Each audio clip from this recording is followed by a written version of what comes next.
Ini tuak-tuak bisa dijadikan obat yang sangat bagus gitu. Obat gurah.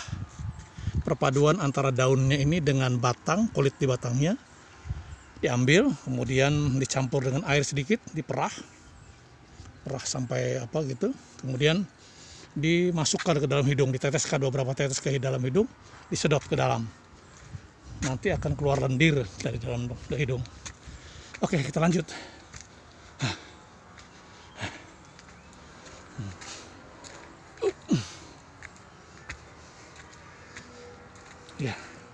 Ya, karena jarang naik gunung, jadi akhirnya kita agak sedikit lelah merasa. Kita terus menelusuri, sudah dekat.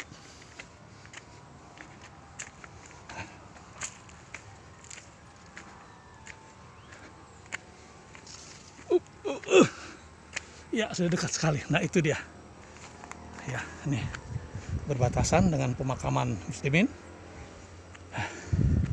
Kemudian di atas ini ada makam situs Belanda.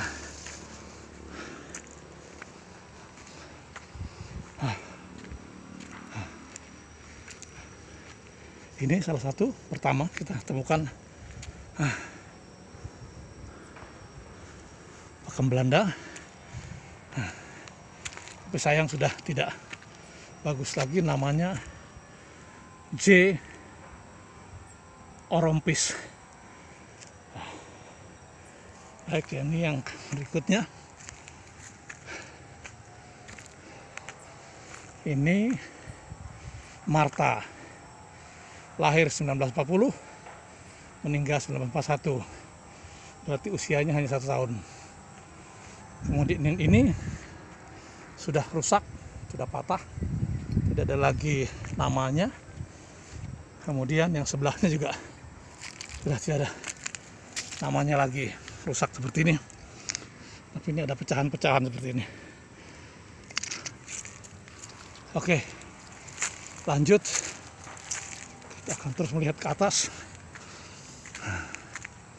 Nah, di atas ini malah ada kuburan orang Muslim kayaknya.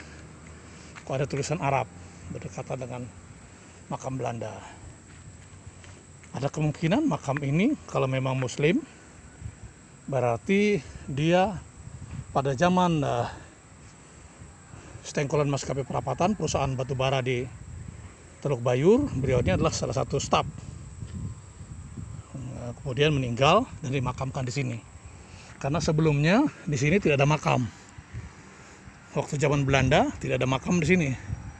Yang ada hanya di puncak ini pemakaman orang-orang Belanda. Kemudian hari barulah dijadikan pemakaman Muslimin di bagian bawah. Ini lagi.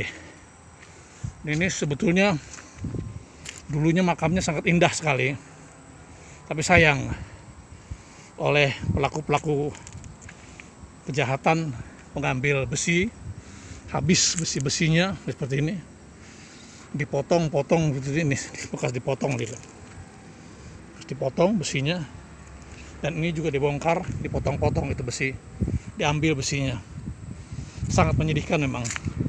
Itulah bukti sejarah bahwasanya kita pada masa-masa lalu kurang merawat bukti-bukti sejarah seperti ini. Memang kita akui Belanda adalah penjajah Indonesia. Tapi apapun alasannya, dia adalah bagian dari sejarah berdirinya negara Republik Indonesia. Ini tulisannya Herrus, H-I-E-R-R-U-S-T.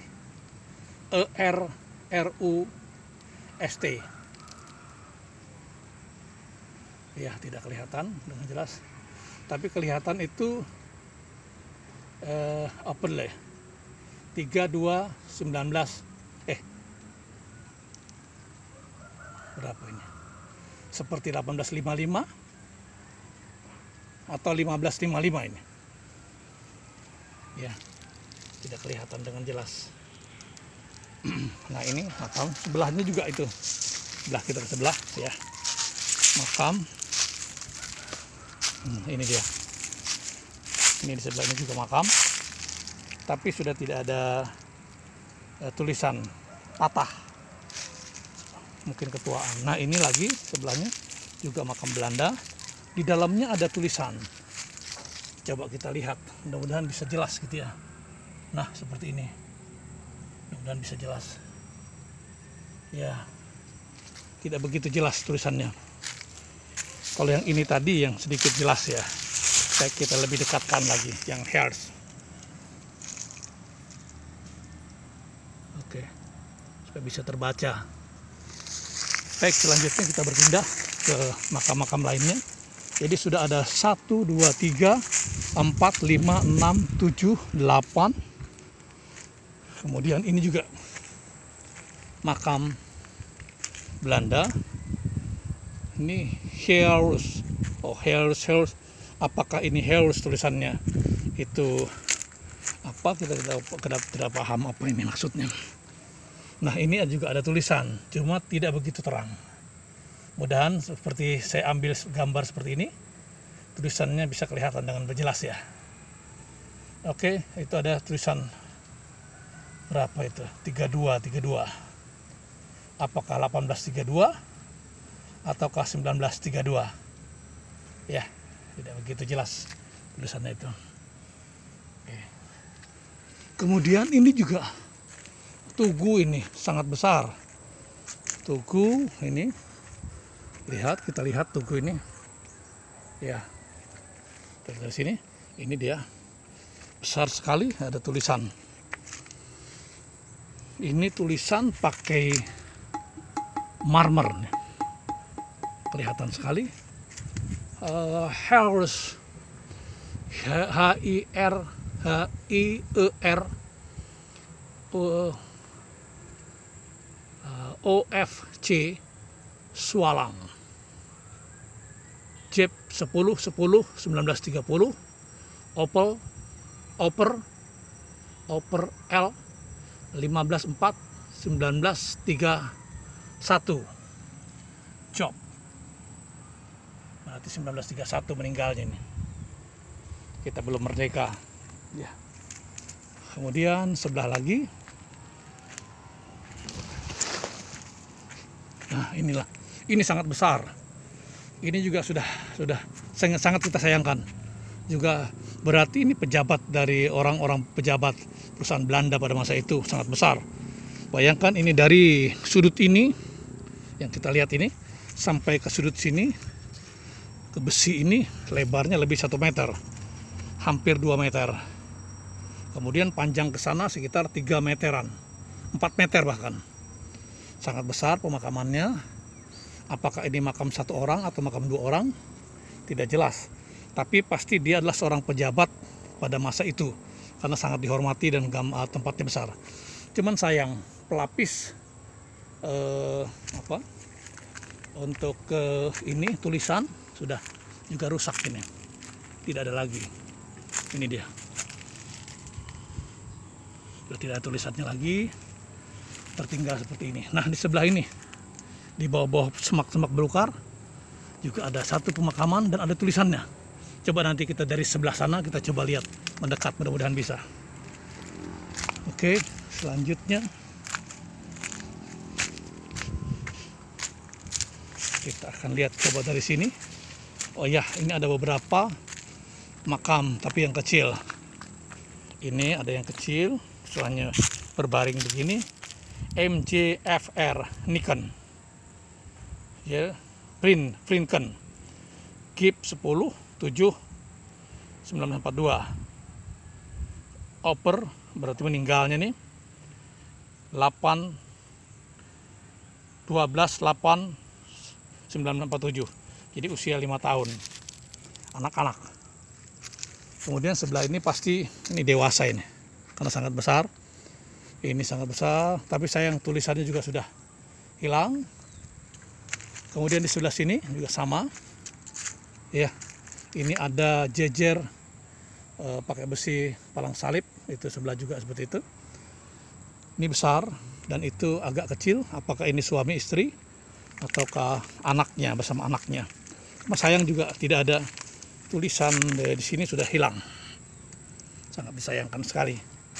Ya, itu karena tidak dirawat Sekarang baru dirawat, sudah ada penjaga untuk menjaga wilayah ini supaya selalu aman. Ini juga sama, ini bekas makam dan tidak diketahui lagi tanda-tandanya seperti apa. Kemudian ini retak-retakan bata-bata tempo dulu. Mereka memakamkan berarti pakai bata. Ini tadi yang kita lihat dari depan ada seperti ini. Ini juga simbolnya seperti ini. Bekasnya seperti dipagar dengan cantik ini. Oh, ini juga di pinggir ada pecahan-pecahan. Ada kemungkinan ini juga bekas makam ini. Cuma sayang sudah tidak jelas lagi di mana posisinya. Ya. Coba kita mendekat, apakah bisa? Saya khawatir kalau ada yang menggigit atau duri-duri ini untuk mendekati makam ini. Karena di sini ada tulisannya. Tapi apakah bisa dilihat atau tidak? Oh, ya, sulit untuk dilihat. Di dalam itu ada tulisan, cuma tidak bisa terlihat dengan baik. Ya. Apakah bisa terlihat ya? Sayang sekali, tidak bisa terlihat dengan jelas. Mudah-mudahan nanti bisa dibaca. Baik, selanjutnya yang di sebelah ini juga ada makam dan ini juga ada makam sebelah. Ya, ini semua makam peninggalan di zaman Belanda yang membuktikan bahwasannya Belanda memang benar sudah pernah berada di Brau, khususnya di Teluk Bayur ini. Baik, kita hitung jumlahnya berapa. 1, 2, 3, 4, 5. Yang ada ini saja 5, 6, 7, 8. Ini yang pasti itu juga bekasnya itu. Ada kemungkinan 9 itu. 10, 11. Ini yang anak-anak usia 5 tahun.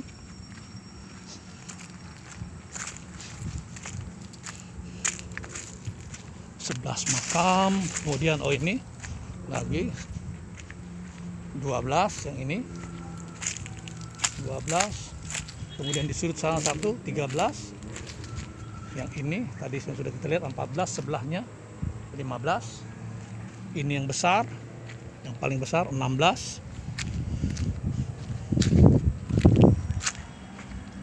16, terus yang mesan kayu ini 1. 16, 17, 18, 19, 20. Berarti jumlah pemakaman Belanda di bukit ini, di bukit makam muslimin ini, kita lihat ini kejauhan, indahnya Teluk Bayur, adalah memang sudah sejak dulu menjadi wilayah pemakaman. Oh, ini di pinggir ada juga satu. Oh, pecahannya. Oh ya, pecahan-pecahan saja ini. Bukan makam. Nah, jadi puncak bukit ini sangat bagus, bisa terlihat dari mana-mana dari Teluk Bayur. Kemudian diratakan atasnya, dijadikan pemakaman orang-orang Belanda. Oke ya, ini informasi buat netizen semua di seluruh dunia, baik yang di negeri Belanda maupun di Indonesia.